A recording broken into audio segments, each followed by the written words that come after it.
जिल्हा परिषद पंचायत समितीमध्ये अंतिम निकाल काय झाले, अंतिम शिक्कामोर्तब कोणावर झालेला आहे, कुठले कुठले उमेदवार जनतेच्या समोर आहात आणि कुठल्या मुद्द्यावर निवडणूक लढतात? आज भारतीय जनता पक्षाचं या रायगड जिल्ह्याचं शीर्ष नेतृत्व सन्माननीय लोकनेते रामशेठ ठाकूर साहेब, माननीय जयंत म्हात्रे साहेब, या पनवेल विधानसभेचे आमदार माननीय प्रशांत ठाकूर साहेब, उरण विधानसभेचे आमदार महेश बालदी साहेब व आमच्या युवकांचं प्रेरणास्थान सन्माननीय प्रीतमदादा म्हात्रे साहेब यांच्या सर्वांच्या आशीर्वादानं या आज वावेघर जिल्हा परिषद गटासाठी सौ अनन्या अविनाश गाताडे यांनी आपला उमेदवारी अर्ज दाखल केला आहे। तसेच त्यांच्या समवेत कोंजे पंचायत समिती गणातून सौ अस्मिता अनंत पाटील यांनी आपला उमेदवारी अर्ज दाखल केला आहे व वावेघर जिल्हा परिषद गणासाठी वावेघर पंचायत समिती गणातून राजू गणा पाटील हे मागच्या वेळीचे आपले जिल्हा परिषदेचे स्टँडिंग उमेदवार होते, त्यांनी स्वतः आपला इथे उमेदवारी अर्ज दाखल केला। औद्योगिक आणि ग्रामीण भागामधला असलेला हा पंचायत समिती जिल्हा परिषदेचा वाढ आहे, कुठल्या आव्हानांना आपण सामोरे घेऊन जात आहात, कुठले प्रश्न घेऊन जनतेच्या समोर जाणार आहात? सर्वांनाच ठाऊक आहे की रासायनिक परिसर म्हटला की एकच प्रश्न यायचा सर्वांसमोर की कोण सावळा रस्ता।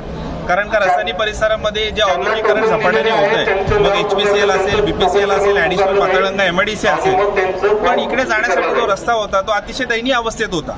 मागील 5 वर्षामध्ये आमदार महेश बालदी साहेबांच्या सोबत काम करत असताना आम्ही सन्माननीय केंद्रीय मंत्री नितीन गडकरी साहेबांना भेटलो आणि या कोण सावळा रस्त्यासाठी जवळपास 50 ते 60 कोटी रुपयाचा भरघोष निधी साहेबांनी मंजूर करून दिला आणि आज रस्त्याने जाताना लोक हसत खेळत जातात।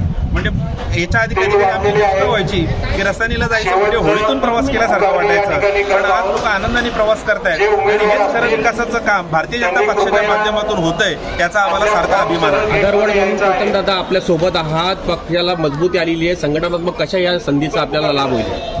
नक्कीच आपण पाहिलं असेल की आता जी उरणची विधानसभा झाली त्याच्यामध्ये प्रीतमदादांना चांगल्याच पद्धतीने यश मिळालं। कारण का एक युवकांमध्ये एक आशा वाटते, प्रीतमदादा जिथे जातात तिथे सर्वच नवतरुण एकवटतात, कारण का त्यांना आशा आहे की हा आपला एक भविष्यातला चांगला नेता आहे आणि अशा नेत्यासोबत काम करण्याची आमच्यासारख्या कार्यकर्त्याला संधी भेटणे हे आमच्यासाठी अभिमानास्पद आहे। आणि नक्कीच येत्या काळामध्ये प्रशांतदादा असतील, महेश बालदी साहेब असतील किंवा प्रीतमदादा असतील यांच्यासोबत काम करून या पर्टिक्युलर मतदारसंघामध्ये भारतीय जनता पक्ष 1 नंबरला ठेवण्यासाठी आम्ही सर्वजण प्रयत्नशील राहू। आपण सुनीलजी आत्ताच म्हणालात की बालेकिल्ला होता, कारण का ही गोष्ट खरीच आहे की महाविकास आघाडीचा बालेकिल्ला होता, पण आमदार महेश बालदी साहेब असतील आणि त्यांच्या समवेत प्रीतमदादा ही आता हे डबल इंजिन आमच्या मतदारसंघामध्ये कामाला लागलंय आणि नक्कीच या दोघांच्या मार्गदर्शनाखाली आम्ही चांगल्या पद्धतीने काम करू आणि या वावेघर जिल्हा परिषदेवरती या भारतीय जनता पक्षाचा झेंडा फडकवल्याशिवाय आम्ही कार्यकर्ते शांत बसणार नाही असा मला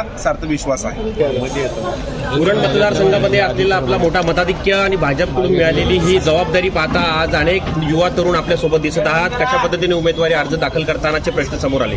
सर्वप्रथम मी पनवेल, उरण आणि खालापूर या तिन्ही मतदारसंघ तालुक्यामध्ये ज्यांनी भारतीय जनता पार्टीतर्फे पंचायत समिती गणासाठी आणि जिल्हा परिषद गणासाठी फॉर्म भरलेले आहेत त्या सर्व उमेदवारांना मनापासून शुभेच्छा देतो। आणि खरोखर ज्या पद्धतीनं आता तरुणाई रस्त्यावर उतरली आहे आणि भारतीय जनता पार्टीने सर्व तरुण उमेदवार दिलेले आहेत याचा देखील आपल्याला अभिमान असला पाहिजे। आणि खरोखर ज्या पद्धतीनं आता तुम्ही सांगाल, खास करून पूर्वीची घनसुंदे जिल्हा परिषद जी आता वावेघर जिल्हा परिषद म्हणून झाली आहे त्याचे दोनही उमेदवार जे एक्झिस्टिंग राजू पाटीलजी जे जिल्हा परिषद सदस्य होते आणि जगदीश पवारजी हे पंचायत समितीचे तिथले सदस्य होते, हे दोघेही आज भारतीय जनता पार्टीत आमच्यासोबत आहेत। त्याच्यामुळे मला वाटतं तिथे आता काही कोणी उरलं नाही आणि येत्या 7 तारखेला तुम्हाला दिसेल ज्या पद्धतीने खूप कमी वेळेमध्ये आमची एकीने आम्ही सर्वजण कामाला लागली आहेत। मग आता अविनाशजींची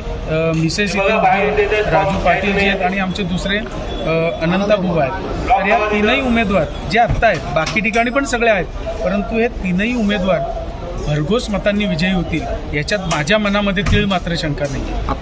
आपल्यासोबत अनेक पक्षश्रेष्ठींनी, अनेक पक्षातील लोकांनी पक्षप्रवेश केला होता, त्यांना संधी मिळालेली नाही, त्या सगळ्या संधीला पाहता ह्या सगळ्या गोष्टींना कुठेही वाच्यता फुटत नाही, यासाठी आपण काय निर्णय घ्याल, कसं आव्हान कराल? नाही, याच्यात हे मला थोडं चुकीचं वाटते, कारण आता तुम्ही बघाल वडगर जिल्हा परिषद आमच्यासोबत आलेले प्रकाशजी जितेकर यांना जिल्हा परिषदेची सीट आहे। तुम्ही गव्हाण पंचायत समिती बघाल तर जिज्ञासा कोळी ज्या सरपंच होत्या त्यांना सीट आहे। त्याच्यामुळे असं नाही, जिथे तिथे बघून दिलेलं आहे। आणि एक आहे की याच्यात एक पाऊल पाऊल मागे येऊन चाललं तर यश चांगलं प्राप्त होतं. याचं एक झोतक उदाहरण आहे. तुम्ही महापालिकेत बघितलं तर माझ्या सगळ्या सदस्यांना न्याय मिळाला, पण याचा अर्थ असा नाही आहे तेव्हा मोकर मॅडमना न्याय नव्हता मिळाला, परंतु कुठेतरी पक्षाच्या सीटेत पक्षाची कुठेतरी आपली बांधिलकी आहे या हेतूने हे निर्णय होत असतात.